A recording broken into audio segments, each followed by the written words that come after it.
Yeah, flawless perfection of the Tenny, as I was saying, as it cut to the next video. But anyways, what is that called? Meta. Yeah, I'm gonna play more meta decks eventually, but right now I'm playing meta anti-meta deck. Gladiator Beast, Vet Plus. If that makes sense to anybody that I would play a meta anti-meta deck, they're probably like, what in the world is a meta anti-meta deck? Because it's a Yugi deck, so it's anti-meta, but it's also meta because of what cards I have in the deck. So I run more than one engine. I'm actually running 3 engines if you want to be technical in my deck. Tenny, Spirit, Vishuddha, and people are like, running 3 engines? Well, I don't know if you'd actually consider it 3 engines, but I consider it at least 2, so we'll call it a safe 2, but possibly 3 engines. I'm not quite sure how you guys would classify it. Witchcrafters, collaboration, but it is definitely a meta anti-meta deck because of what cards are in it. It's designed to destroy meta decks, but it's also designed to be a meta deck itself, if that makes any sense at all. Infinitrack, Goliath. The reason being, if you're gonna beat a meta deck, you gotta have some meta cards in your deck itself. So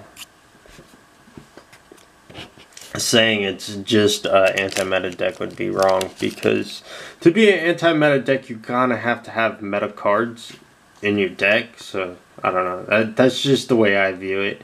If you're gonna beat meta, you gotta have meta cards in your deck, even if it's an anti-meta deck. Diverge of the Lost Dragon, but it can't really be called a meta deck because it's not meta. But it is also meta in the sense that it has meta cards in the deck. But I don't know. What I'm trying to say is there's a lot of meta decks out there that play the same cards as me, but that's where it stops because it's not a meta deck.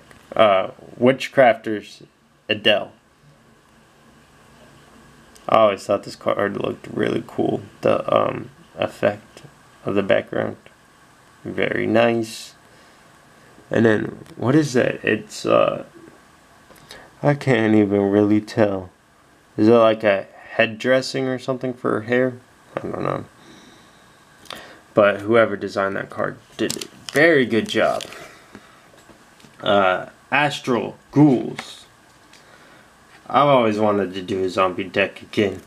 I had a zombie deck one time in my entire life, and I kept it not very long because it was a deck that I won off of somebody. I ended up selling it back to him. But I played with it for a while though. Number XX, Utopian Dark Infinity. Yeah, I would do that a lot. We would play for keeps, and then I would turn around and sell the deck back to the person for like $20. We're like, yes, thank God, give me my deck back. I'll give you $20. Marin says, Sea Angel. And most people would charge them like an arm and a leg to get their deck back, but $20 was a lot. We were kids, we were very young. But eventually the teachers caught on to it, and they limited us to where we play for cards instead of for decks. So we got to be to where we wouldn't actually play for full decks. Just pick a card, your favorite card out of the person's deck, and you got to keep it. Marin says current. So it was a lot better of a compromise than what we were doing. Alright, next I'm going to put them in my Kill la Kill sleeves.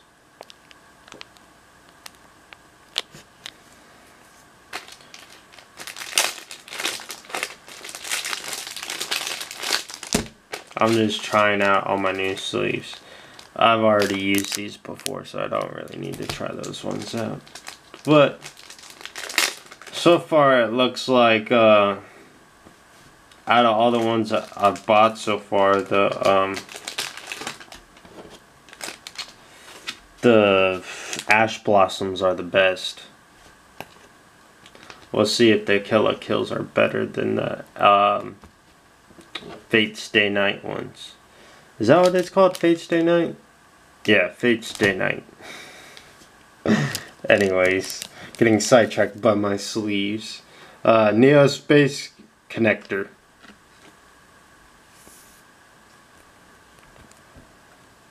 So far, these Killer Kill sleeves feel like they're very good sleeves. But we will see later. I probably won't even be able to tell you for a while if they're any good. Those Fate Stay Night ones, they're not so great. They tend to stick together. Marin says Wonder Heart. And when you talk about sticking together, that's like horrible when you're trying to play competitively. So they're definitely not going to be sleeves that I play with competitively. But hey, it is what it is. Extra Hero Cross Crusader. I still bought more of them because I like the way that they look. The artwork on them. And I'm a fan of Fate Stay Night. Unlimited Blade Works. I like the Unlimited Blade Works one the best.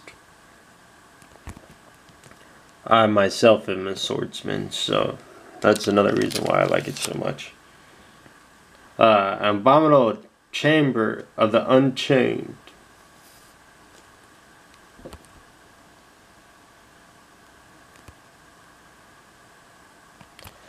Alright. That's it for that one.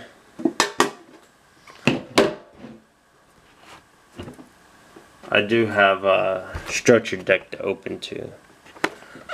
But it's not like you guys really need to have me sit there and read out each card, because you can just do like, I don't know, it's a card list thing online probably.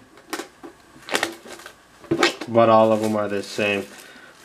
But I did the same thing for my other boxes, that every single card is the same in them. I still did like 3 openings of them on my channel. I don't really care. So there's going to be somebody out there who's going to be like, oh, cool. I got to see an opening of it. So I'll do it for that person. Anyways. On to the next 3. And then I have 3 more after that.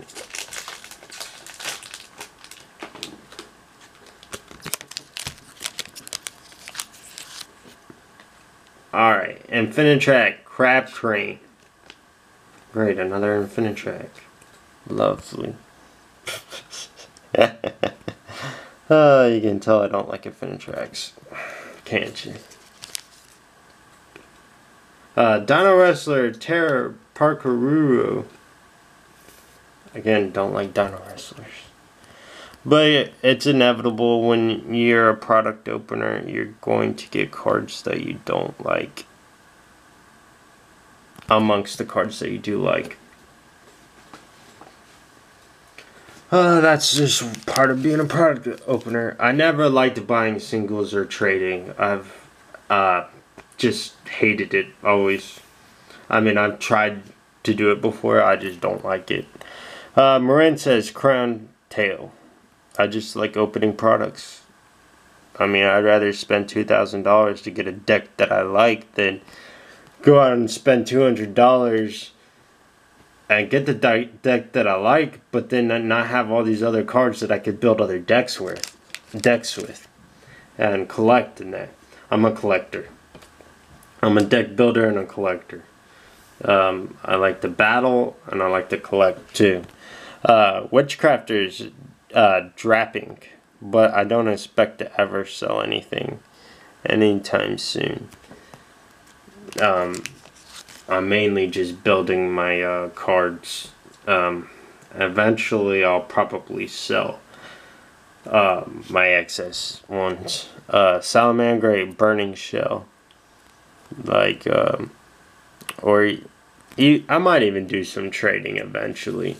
If I have like doubles or triples or whatever of something that I don't even like, that I will never use.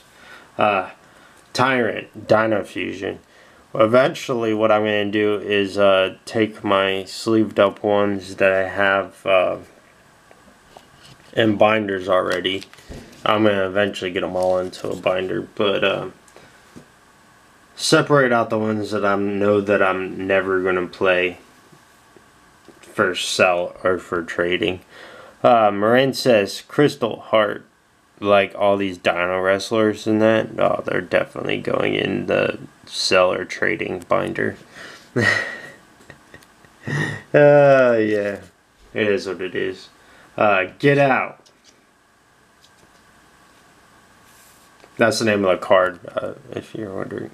I wasn't just yelling at somebody to get out. Too soon. I know that one probably confused some people there. Sorry.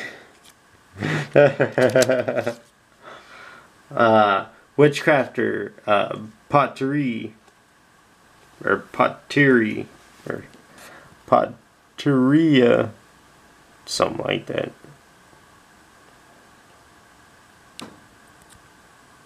I don't really have that many witchcrafters, honestly, either. Good to see some witchcrafter pulls. Magicized fusion.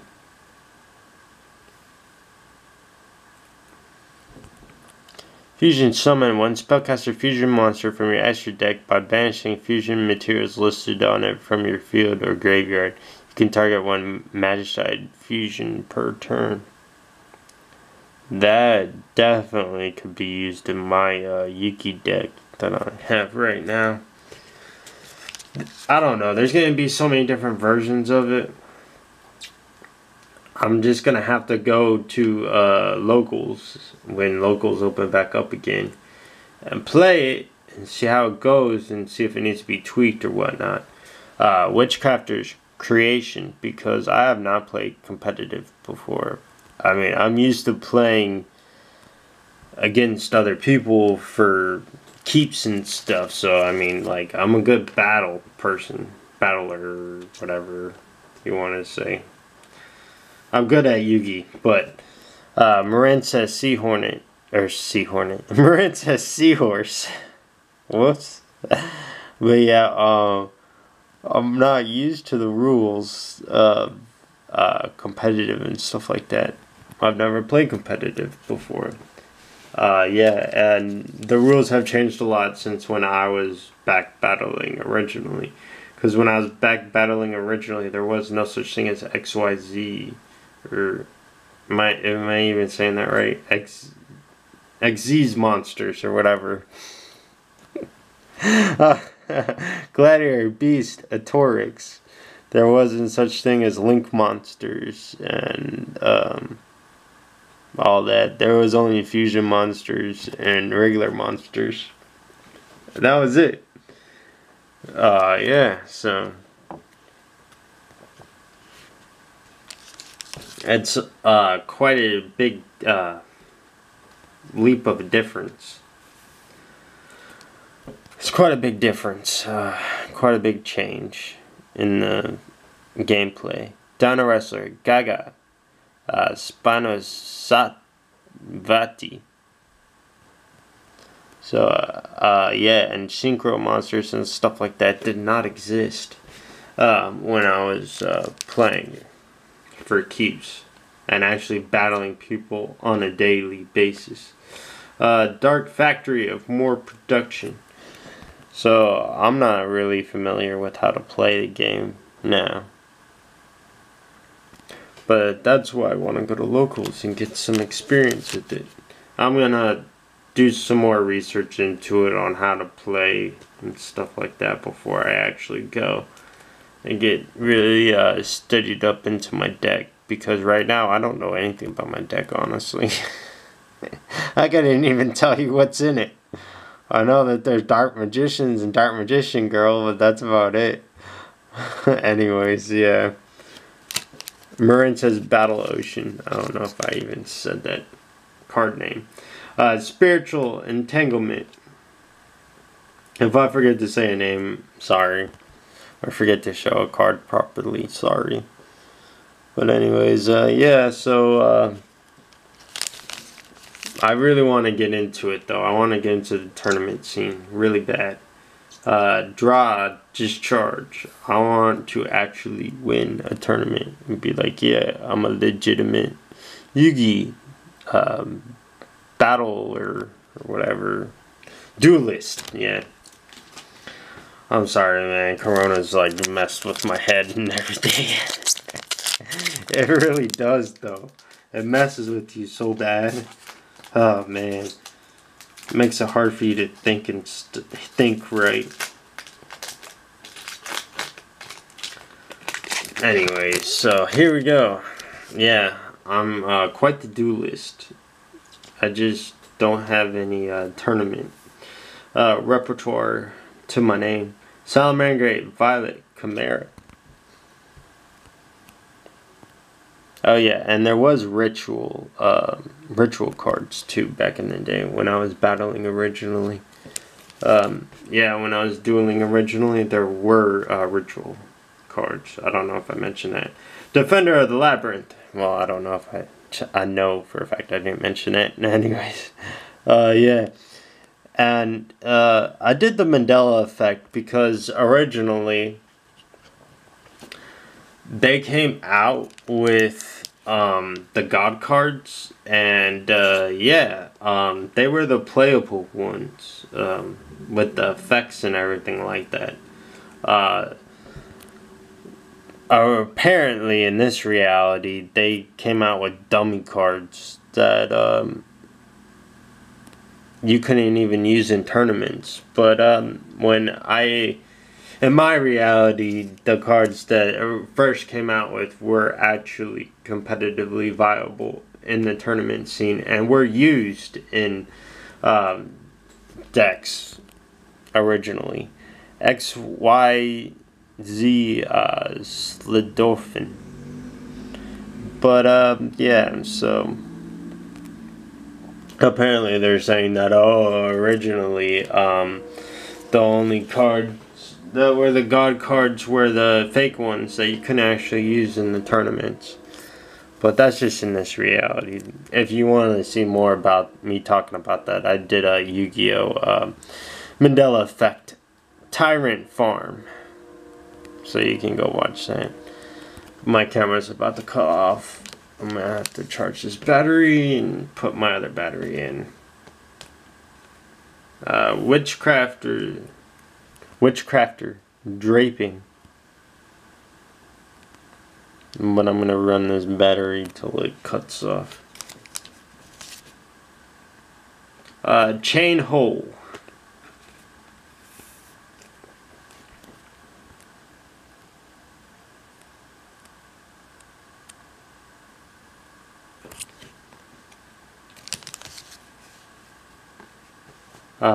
Omni Dragon Brotor.